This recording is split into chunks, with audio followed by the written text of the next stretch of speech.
जी नमस्कार, स्वागत है आप सभी का हमारे चैनल सीटेट अधिगम में।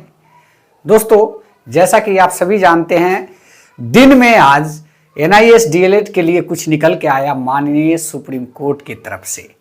जी हाँ, इसमें हम लोग बात करेंगे अपने राज्य यानी कि बिहार में जो शिक्षक बहाली बीपीएससी टीआरई 3 जो चल रही है, इसमें कुछ ऐसा संकेत सामने निकल के आया माननीय सुप्रीम कोर्ट के तरफ से, जिसमें कहा गया कि काउंसलिंग की प्रक्रिया में जो टीआरई 3 के एनआईएस के छात्र हैं वो शामिल हो सकते हैं, उनको शामिल किया जाए, ऐसा ऑर्डर आया। लेकिन ऐसा होने के बाद कुछ ना कुछ निकल के तो आना स्वाभाविक था। बिहार के स्टूडेंट तरह तरह की बातें कर रहे हैं कि बीपीएससी टीआरई 3 पे स्टे लग जाएगा, बीपीएससी टीआरई 3 पे अगर स्टे नहीं लगता तो जो है एनआईएस डीएलएड काउंसलिंग में शामिल होगा, या फिर सभी साथी एनआईएस के जो टीआरई 3 नहीं दिए हैं उनके लिए टीआरई 3 में ही एक परीक्षा का आयोजन हो रिजल्ट का स्टे लगाकर। इस तरह की बहुत सारी बातें जो कि तर्क संगत बातें हैं, लोगों के मुंह से सुनने को मिल रहा है। आप यह समझें कि जो जजमेंट आया एनआईएस के वैलिडिटी को लेकर और टीआरई 3 के शामिल होने को लेकर, तो इसमें हमें लगता है कि माननीय सुप्रीम कोर्ट ने पूरी चीजों को टीआरई 3 के अकॉर्डिंग समझा नहीं है। ऐसा इसलिए कि टीआरई 3 में एनआईएस के साथी तो फॉर्म अप्लाई ही नहीं किए हैं, जिसका मेन कारण है कि सभी जानते थे कि एनआईएस टीआरई 3 में नहीं बैठ सकता। ऐसे में अगर कोई गलती से भी आवेदन किया होगा तो क्या इस जजमेंट के अकॉर्डिंग बिहार सरकार से अपनी मांग को रख सकता है?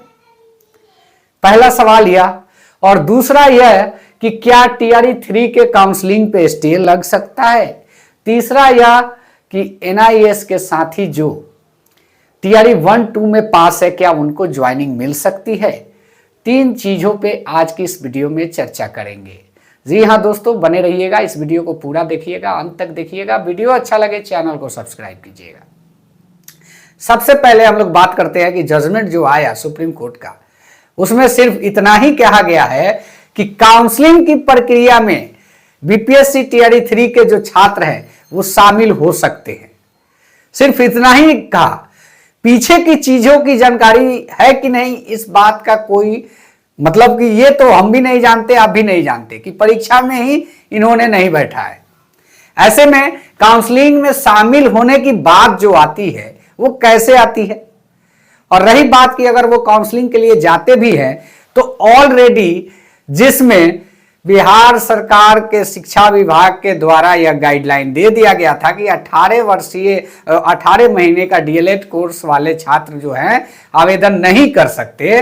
तो उनके मना करने के बाद कोई छात्र अगर आवेदन किया है तो सवाल यह उठता है कि क्या यह बिहार सरकार इस चीज को मानेगी या उल्टा इसका रिएक्शन कुछ और हो जाएगा। बाकी चीजें भविष्य की गोद में है, क्या होगा नहीं होगा ये चीजें भविष्य की गोद में है। इस पर ज्यादा कुछ कह पाना हमारे लिए भी मुश्किल हो रहा है, क्योंकि आप समझ रहे हैं हम क्या कहना चाहते हैं। चलिए नेक्स्ट की बात करते हैं कि क्या टीआरई 3 पे स्टे लग जाएगा? टीआरई 3 पे बिल्कुल स्टे नहीं लगेगा। टीआरई 3 का काउंसलिंग जारी रहेगा उसी समय, इसलिए कि जो जजमेंट आया है उसमें भी कहा गया है कि काउंसलिंग की प्रक्रिया में आप शामिल कर सकते हैं। प्रक्रिया रोकने की बात नहीं की गई है, स्टे लगाने की बात नहीं की गई है।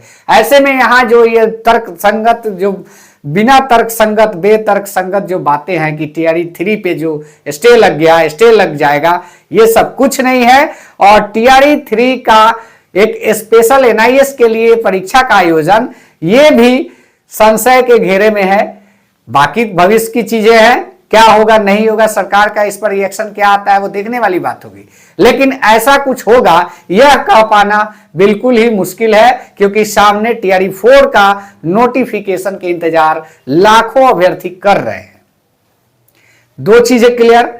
अब जो है एनआईएस के साथी जो 1-2 में पास है, जो सप्लीमेंट्री 1 में जिनका रोका गया था, और टीआरई 2 में जो साथी जो भर चुके थे, आवेदन कर चुके थे, परीक्षा भी दिए, पास आउट भी है, उनका जो है स्वाभाविक है कि नियुक्ति पत्र उनको मिलेगा। वो इसके लिए अपना आगे का स्टेप किस प्रकार से करते हैं इस पर डिपेंड करेगा, लेकिन हमें जहां तक उम्मीद है उसमें 101% सफलता एनआईएस के छात्रों को मिलेगी। लेकिन टीआरई 3 में मैं बार बार इस बात को इसलिए कह रहा हूं कि यह थोड़ा मुश्किल सब्जेक्ट लग रहा है गवर्नमेंट की तरफ से भी, और जो डिसीजन आया है वहां से तो जो चीजें हैं आपको पता चल रहा है कि काउंसलिंग में शामिल हो सकते हैं। तो काउंसलिंग, अगर परीक्षा ही नहीं दिया, रिजल्ट ही नहीं आया, तो काउंसलिंग में शामिल होना किस बात का, ये भी बातें आप लोग को समझ में आ जानी चाहिए। उम्मीद करता हूं कि आप सभी शिक्षक साथी है, समझदार है, बाकी चीजों को समझ रहे हैं। ये वीडियो कैसा लगा, अच्छा लगा तो चैनल को सब्सक्राइब करें। धन्यवाद। जय हिंद, वंदे मातरम।